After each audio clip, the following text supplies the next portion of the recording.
the beginning, I quickly want to say that this is my first video that I'm writing and editing myself.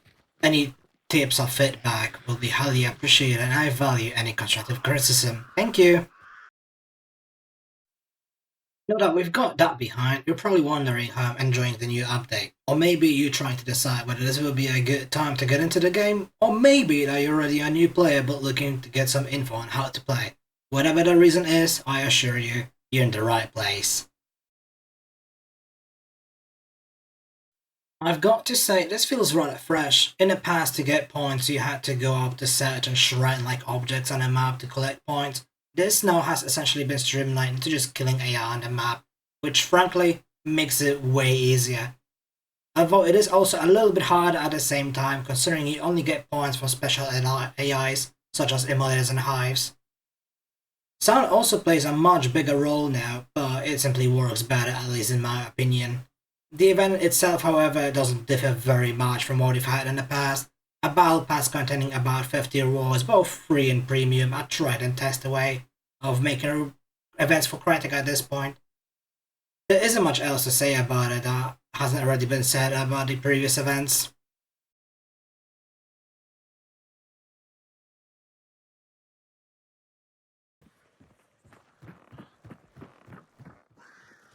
Let's talk about the Hellborn. If we were to compare it to the previous Wild Target, one thing that is immediately noticeable is how much easier it is to banish.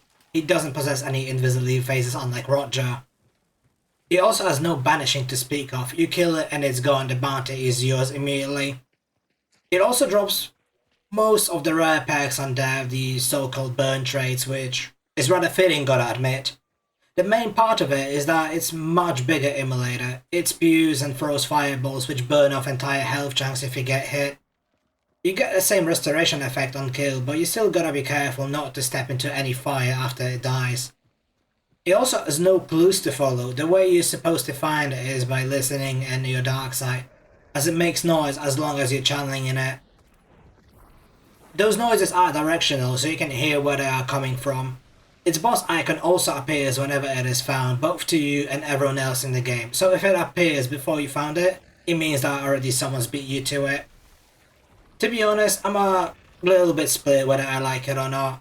On one hand, it's an amazing idea with a flawless execution. Hellborn looks pretty intimidating, and the idea of the possibility of just getting completely burnt and team-wiped because of the boss can be quite a deterrent. On the other, the fireballs and the magma it spews are fairly easy to dodge for the most skilled and agile players. It also doesn't seem to have much of any resistance to most damage types, obviously besides Incendiarium and Molotovs. Choke bombs absolutely demolish its health as long as you get it stuck in one. And poison does deal fairly increased damage too from what I've seen. Besides that, melee damage, especially with the Berserker trait, makes quick and easy work of the Hellborn.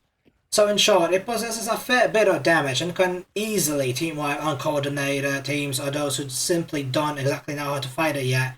But once targeted, it is essentially a glass cannon and an easy 5-second dark side boost.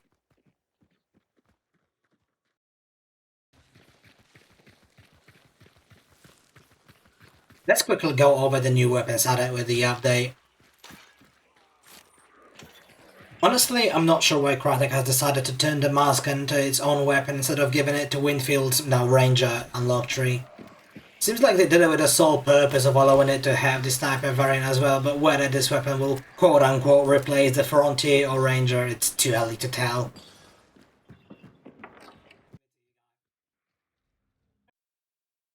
A hero we didn't know we needed. An absolute beaut.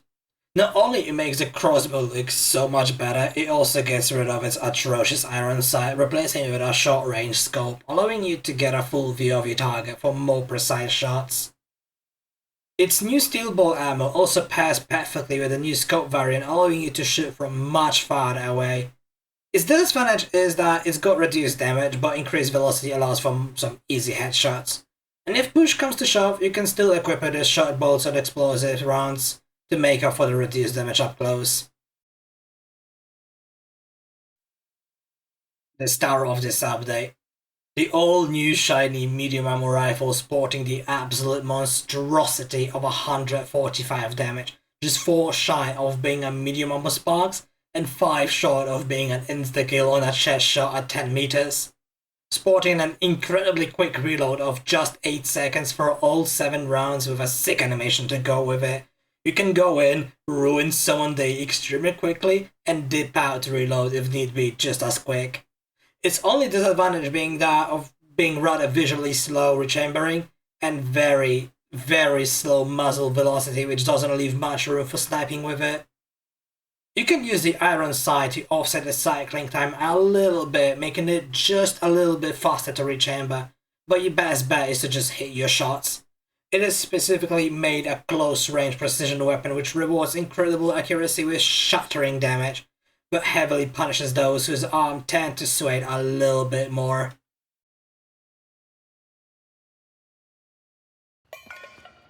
There really isn't much to be said about the rival trauma. It's still the same old reliable rival, the tool of every swamp rat prowling the bayou. 2 shots before reloading, not with blunt damage increase, allowing you to deal with immolators much quicker, or to bung someone on the head in a pinch.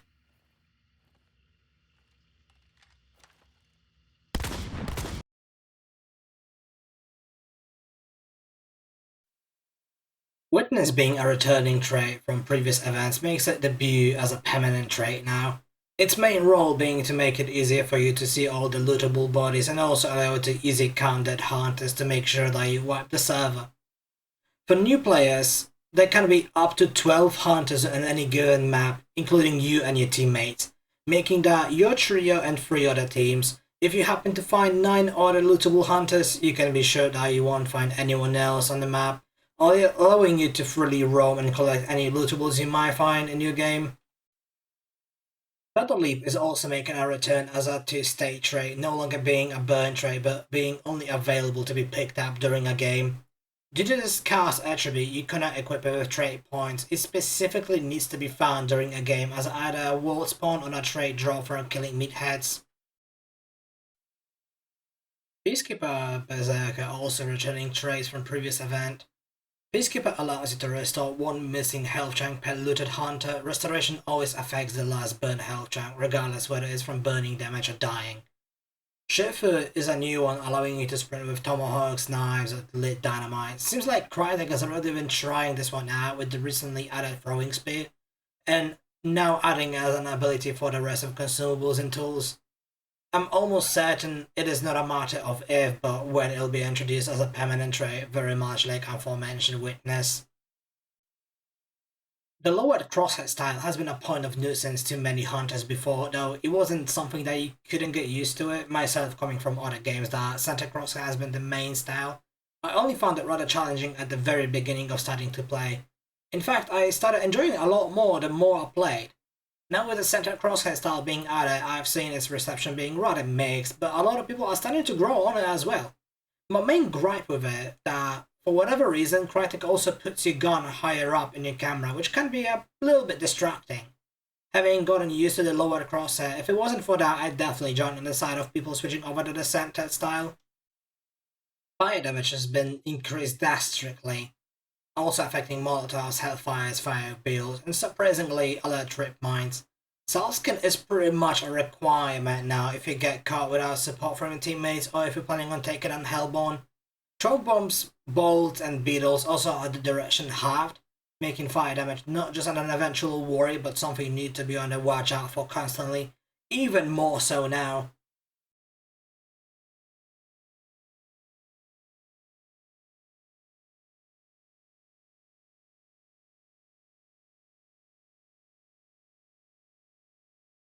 Now also has proper ballistics having introduced bullet drop in this update. Any shots are not fully affected by gravity and on muzzle velocity. Caliber also plays a role with higher calibers having much heavier drop. Again, the previously mentioned infantry rifle with sniper variant will be playing a role here, with its compact ammo having the flattest curve and a decent muzzle velocity allowing for easier sniping given that you can hit headshots of course. Weapons such as Mosin Sniper and Level Marksman are still amazing with their high damage and high penetration power, also allowing for Spitzer ammo to be utilized, giving those rifles even more muzzle velocity and even high penetration power, at the cost of body shot damage and a smaller ammo pool. Ammo boxes never looked so good for sure.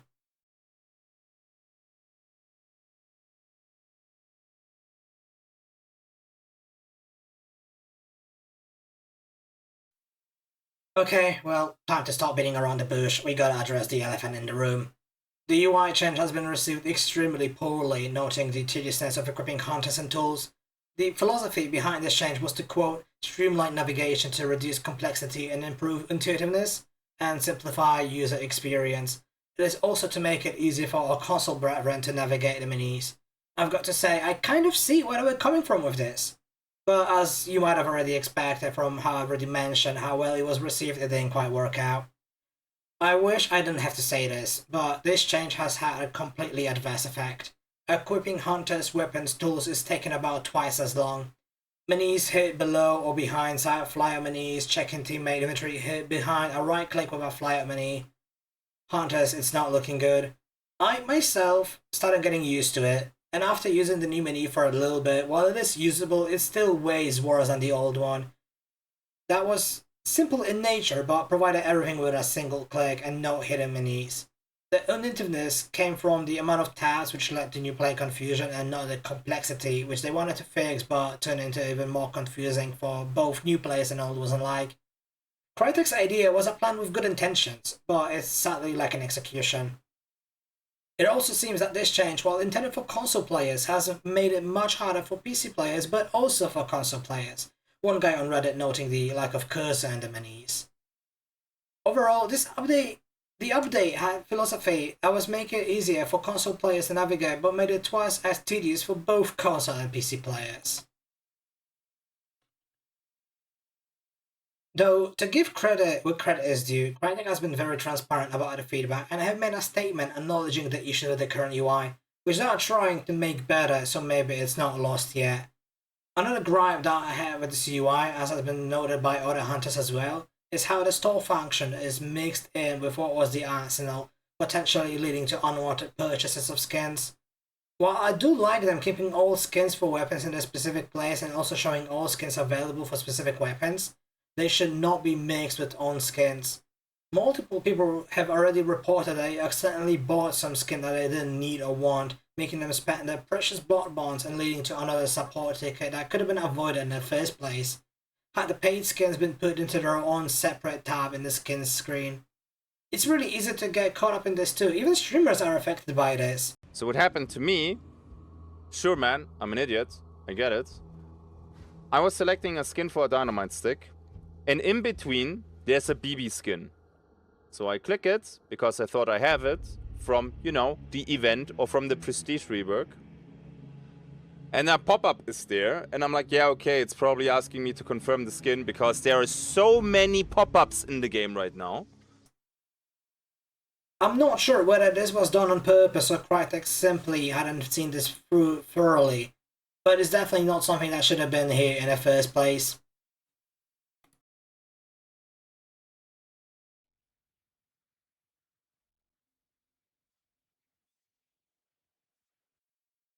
Overall, I've been enjoying this whole update. The new updated engine is fantastic, and while it does have some issues to it, like the elusive map bug which crashes your game if you open your map too quickly when someone starts banishing a boss, it's not exactly something you need to be worried about constantly. The new event is a breath of fresh air with fantastic rewards and skins, and not being too tiresome to play and grind. Hellborn is a force to be reckoned with, but not something that will make you quit the game if you're enraged if you get wiped, and it's fairly easy to dodge and take down. The new weapons and variants feel more niches and fit perfectly into the world of Hunt as well. The new Ballistics system changes the gunplay to be the same, yet something entirely new at the same time. It allows for some incredible sniping montages, while not altering the game too much when fighting at close range. All the new changes like the new sound travel system, guns echoing, and another mark of pseudo-realism to the game that Hunt has been somewhat known for as well. Now, to answer the question given at the beginning of this entire essay alike, the answer is absolutely. The Hunt provides the experience you quite won't find in any other game. The setting of pseudo Wild West with fantasy aspects like the monsters, infected, banishing, and the hunters themselves is something definitely worth trying out. The community is still very much alive and still going strong, and now is only getting more and more hunters as old vets come back to check out the new update as well. What are you waiting for? Come join the hunt. See you in a bit, Hunter.